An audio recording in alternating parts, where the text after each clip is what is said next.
আসসালামু আলাইকুম রহমতুল্লাহি বারাকাতুহু। হ্যালো বন্ধুরা, কেমন আছেন সবাই? বিশেষ করে মিডল ইস্ট থেকে যারা আপনার মনে করেন যে ভিসা প্রত্যাশী আছেন, ইউরোপের ভিসা প্রত্যাশী মানুষজন, তারা সবাই কেমন আছেন? আশা করি সবাই ভালো আছেন। তা আমি তাদের জন্য, যাদের কথা বললাম তাদের জন্য আমি আজকে ভিডিওটা করতেছি। তো এখানে অনেক ধরনের আমাকে ইনকোয়ারি আসতেছে। তো সেই অনুযায়ী আমি আজকে মনে করেন যে ভিডিওটা বানাইতেছি। ইনকোয়ারি কোনটা আসে আমার কাছে এখন বেশি, যে ভাই আপনি তো এই ক্রোয়েশিয়া নিয়ে ভিডিও করতেছেন, তো ক্রোয়েশিয়ার মধ্যে আমি ভাই এই মিডল ইস্ট থেকে জমা দিছি, আমি সৌদি আরব, বিশেষ করে সৌদি আরব থেকে আমি মনে করেন জমা দিছি। আমার পারমিটে অনেকে ওয়েল্ডার দিবে, আমাকে স্টিল ফিক্সারের পারমিট দিতেছে, আমাকে ওই কার্পেন্টারের পারমিট দিতেছে। হ্যাঁ, তো এই পারমিট গুলোর জন্য আমি কি কোনো ওই সার্টিফিকেট দিব কিনা, বা আমার কোনো ওই এনওসি লাগবে কিনা, এনওসি চেম্বার অফ কমার্স লাগবে কিনা, আমার আবার যে এন্ট্রি রি এন্ট্রি যে সৌদি আরব থেকে যে আপনার যে একটা এক্সিট সিস্টেম আছে, সেই এক্সিট গুলো লাগবে কিনা, কোম্পানির থেকে আবার এনওসি লাগবে কিনা, কপিলের কোনো পারমিশন লাগবে কিনা, এগুলো নিয়ে অনেকে আমাকে কোশ্চেন করেন, অনেক ধরনের কোশ্চেন আমার কাছে ইনকোয়ারি আসছে। তো আমি সেগুলো নিয়ে আমি আলোচনা করতেছি এই ভিডিওটাতে। তো আগে ভিডিওটা দেখেন, ভিডিওটা দেখার পর আপনার কাছে যদি একটু আপনারা ইনফরমেটিভ মনে হয়, তাহলে অবশ্যই আমার চ্যানেলটা সাবস্ক্রাইব করবেন। আর যদি আমার পেজ থেকে দেখে থাকেন, তাহলে আমার পেজটা লাইক এবং ফলো দিয়ে পাশে থাকবেন। তো চলেন আমি শুরু করতেছি। আচ্ছা, তো আমি সৌদি আরব থেকে কি কি ডকুমেন্ট লাগে প্রবেশের জন্য আমি সেটা বলতেছি, যেহেতু সৌদি আরব থেকে আমার মানে ইনকোয়ারি গুলো বেশি আছে। সৌদি আরব থেকে মেইন যে জিনিসটা লাগে, আমি আপনাদের প্রথমেই বলতেছি, আমি লিস্ট আকারে বলতেছি না, যে জিনিসটা লাগে সেটা হচ্ছে আপনার আকামা। আপনার আকামার ভ্যালিড আছে কিনা ঠিক মতো আপনি যেদিনটা জমা দিবেন, ধরেন যে আপনার আজকে পারমিট আছে, আগামীকালকে বিএফএস এ জমা দিবেন। জমা দেওয়ার পরে, জমা দিয়ে কালকে থেকে জমা দেওয়ার পরে আগামী 3 মাস পর্যন্ত আপনার এই আকামার মেয়াদটা আছে কিনা সেই জিনিসটা আপনারা দেখতে, মানে মেইন যে কনসার্ন সেই জিনিসটা, আপনার মেইন কনসার্ন হচ্ছে এটা, এই জিনিসটা সব চিন্তা করবেন। আপনি যেদিনকার থেকে জমা দিবেন, আপনার যদি আকামার মেয়াদ যদি 1 মাসও থাকে, তাহলে আপনি এটা বাড়ায় 3 মাস আপনি করে নিতে হবে। 3 মাস মাস্ট অবশ্যই মনে করেন যে আপনার ভ্যালিড যেটা আছে, এই আকামা যেটা আছে, আকামার ভ্যালিডিটি 3 মাস থাকা লাগবে। এবং এটা শুধু সৌদি আরব না, অন্যান্য মিডল ইস্টের যারা যে দেশগুলো আছে সেই দেশগুলোর জন্য আমি বলতেছি।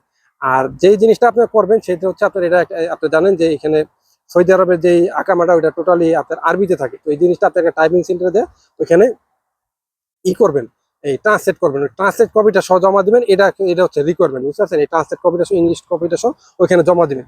তো ওই আপনার এখানে এই গেল, এই আপনার এই ইকামা গেল, একটা 35x45-এর 2 কপি বা 2 কপি ছবি নিয়ে দেবেন, হয়তো 1 কপি রাখে, ঠিক আছে? 2 কপি ছবি নিয়ে যাওয়া ভালো। ওই 2 কপি ছবি নেবেন।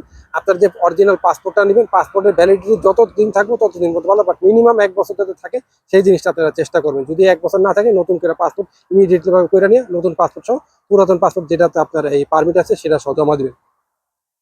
আর পাসপোর্টের একটা কপি করবেন, ফটোকপি করবেন, অবশ্যই সবগুলা কালার কপি করবেন, যা যা ডকুমেন্ট আছে সবগুলা কালার কপি করবেন। আর তৃতীয় যেটা আছে সেটা হচ্ছে আপনার মনে করেন যে ইন্স্যুরেন্স, ট্রাভেল মেডিকেল ইন্স্যুরেন্স। এটা খুবই ইম্পর্টেন্ট। আগে 1 মাসের ইন্স্যুরেন্স দিলে চলতো, বাট এখন 3 মাসের ট্রাভেল মেডিকেল ইন্স্যুরেন্স দিবেন। এখন বলতে পারেন ভাই আমি কোন ইটা করবো, ইন্স্যুরেন্সটা করবো? অবশ্যই যেখানকার যে লোকাল আপনার যেই কোম্পানিগুলো আছে ওখান থেকে করবেন। আমি একটা জিনিসটা বলে দিয়েছি সৌদি আরব থেকে, যেটা সবচেয়ে বেস্ট এবং বেটার, সেটা হচ্ছে আল রাজি তাকাফুল। আল রাজি তাকাফুলের যে ইন্স্যুরেন্সটা, সেটা 3 মাসের করবেন। 3 মাসের যেটা নর্মাল যেটা আছে, ওই যে গোল্ডের একটা অপশন আছে, গোল্ড করার দরকার নেই, একদম নর্মাল যেটা প্রিমিয়াম আছে বা নর্মাল আছে, ওইটা করলে চলবে। আর পরের যে স্টেপগুলো আছে সেটা হচ্ছে আপনার কোম্পানি থেকে 7টা 8টা পেপার দিব, সেই কোম্পানির পেপারগুলো। এবং আপনার যেই আছে, যে থেকে আপনি ভিসাটা করাবেন, অবশ্যই বলবেন কোম্পানি থেকে যাতে একটা এক্সট্রা ভাবে একটা গ্যারান্টি লেটার নিয়ে আনে। গ্যারান্টি লেটারটা নিলে আপনার ভিসা হওয়ার সম্ভাবনা অনেক গুণ বেড়ে যাবে। এই জিনিসগুলো লাগবে, এর বাইরে কোনো কিছু লাগবে না। আর যেটা আছে visa application form, visa application form যেটা ব্যাপারটা আছে, এটা আমি আপনাদেরকে বলি সৌদি আরবে কিভাবে করবেন। আপনার যদি ওই বিএফএস এর ওয়েবসাইট থেকে বিএফএস ভিসা অ্যাপ্লিকেশন ফর্মটা করেন, তাহলে এটা সরাসরি ওই আপনার ইসের মধ্যে চলে দেবো, ওই এই ইয়ের যে ফরেন মিনিস্ট্রির যে ওয়েবসাইটটা আছে কোরেশিয়ার, ওইটাতে নিয়ে যাবো। ওইটাতে অনলাইনে আপনি ভিসাটা ফর্ম পূরণ করবেন। বাট যখন ডাউনলোড দিবেন, ডাউনলোড করার পরে দেখবেন যে ওখানে সেনজেনের ভিসাটা হয়ে আছে, সেনজেনের ভিসা ফর্মটা পূরণ হয়েছে।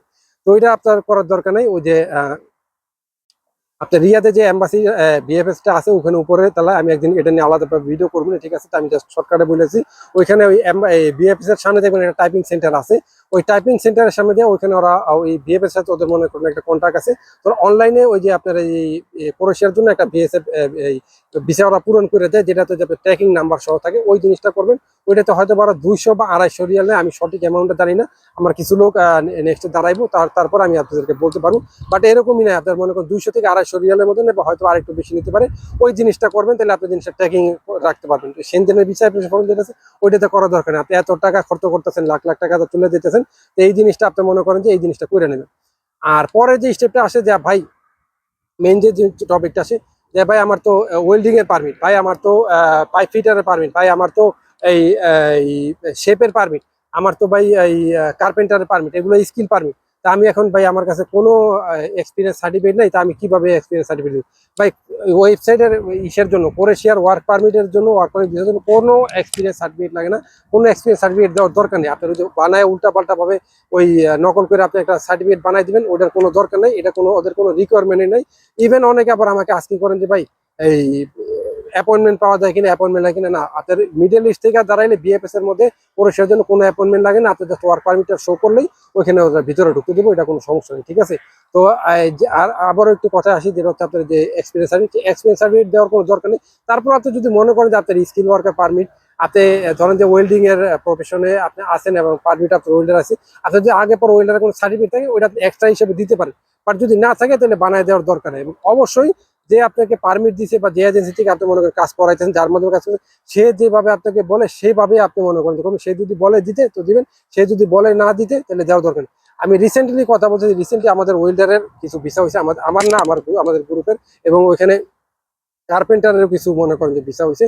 ওনারা বর্তমানে আছে, ক্রোয়েশিয়াতে আছে, আবার কেউ কেউ ফ্রান্সে চলে এসেছে। ওদের যে ভিসাগুলো আছে ওরা কিন্তু কোনো প্রকার কোনো এই সমস্ত কোনো আপনার আলাদা কোনো ডকুমেন্ট দেয় নাই, কোনো এক্সপিরিয়েন্স সার্টিফিকেট দেয় নাই। তো এগুলো দেওয়ার কোনো দরকার নেই, এগুলো দেওয়ার আপনার কোনো আলাদা করে কোনো টেনশন নেওয়ার দরকার নেই, এগুলো নেওয়ার দরকার নেই। আপনি নর্মাল প্রসেসে দিলে, যদি আপনার কোম্পানির ডকুমেন্টগুলো ঠিকঠাক থাকে, কোম্পানির পজিশন ভালো থাকে, কোম্পানি যদি A+ থাকে, কোম্পানি যদি A ক্যাটাগরি থাকে, অবশ্যই ইনশাল্লাহ আপনার 100-100 ভিসা হয়ে যাবে যদি আপনার স্কিল পারমিটে। এবং আমি তো সৌদি আরবের কথাগুলো বললাম, সেম জিনিসগুলো, সেম রিকোয়ারমেন্ট গুলো অন্যান্য দেশ থেকে যারা দাঁড়াবেন, কাতার থেকে হোক, দুবাই থেকে হোক, বাহরাইন থেকে হোক, কুয়েত থেকে হোক, এই জিনিসগুলি লাগে, এর বাইরে কোনো কিছু লাগে না, ঠিক আছে? আপনার যদি দিতে মনে হচ্ছে, আপনার কাছে থাকে, তাহলে আপনি এক্সট্রা ভাবে দিতে পারেন। বাট আমি মনে করি দেওয়ার কোনো দরকার নেই, ঠিক আছে? তো মোটামুটি ক্লিয়ার হয়ে গেলেন। আমি ক্লিয়ার ভাবে যদি বুঝাইতে পারলাম, তো যারা বুঝতে পারছেন তাদেরকে যদি একটু কাজে লাগে, আমি অবশ্যই তাহলে তাদের জন্য দোয়া করে, যারা পারমিট পেয়েছে, যদি তাদের কাজে লাগে তাহলে অবশ্যই আমার চ্যানেলটা সাবস্ক্রাইব করবেন, ঠিক আছে? তো আজকে ভিডিওটা এ পর্যন্ত থাক, ইনশাল্লাহ আগামীতে আবার কোনো নতুন ইনফরমেটিভ ভিডিও নিয়ে দেখা হবে। তো সবাই আমার